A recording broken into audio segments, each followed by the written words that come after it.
At least the governor should take an initiative and ask for an inquiry into the Adani scam.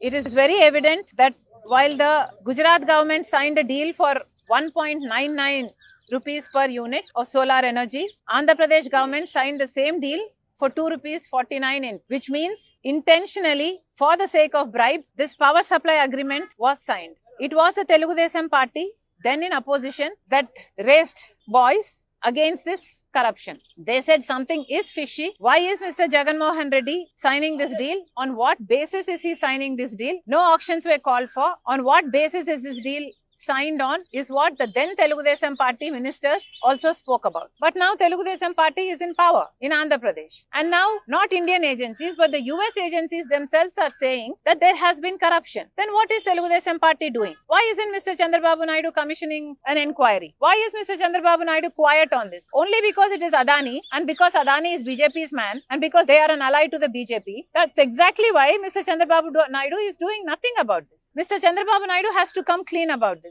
Mr. Chandrababu Naidu and his party members know very well that there has been corruption in this. Because if they don't do anything, then this whole burden is going to fall on the people of Andhra Pradesh. They are the ones who is going to be paying hiked electricity bills, which is not fair. So Congress party is demanding that Mr. Chandrababu Naidu not only scrap this deal, but also order an inquiry, not only here, but we are also demanding Mr. Chandrababu Naidu that in Parliament also, he has to support, Telugu Desam MPs have to support the Congress stand on demanding the joint parliamentary committee inquiry. So Mr. Chandrababu Naidu has to decide if he has the courage to stand for the people of Andhra Pradesh or he will just shy and hide behind Modi for his political gain. Madam, today Parliament sessions have been suspended because of the opposition party's questions against the Adani's corruption, and the ruling party is not answering about the issue at the Parliament, Lok Sabha and Rajya Sabha.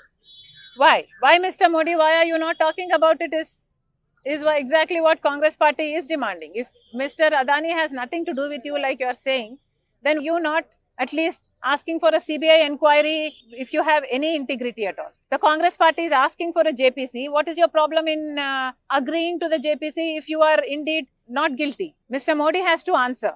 There is an extradition treaty that says that if a crime is committed in one of these two countries, either USA or India, then the person committing this crime has to be handed over to that country in which is alleging that the crime is committed, or that person has to be prosecuted in the home country, which means Mr. Modi has only two options. One option is to extradite Adani, another option is to prosecute him here. Which is it going to be? Mr. Modi is doing nothing, and it's not possible for a prime minister to not do anything. He has to take a stand, he has to make a call. Mr. Modi has to decide what it is going to be. Thank you.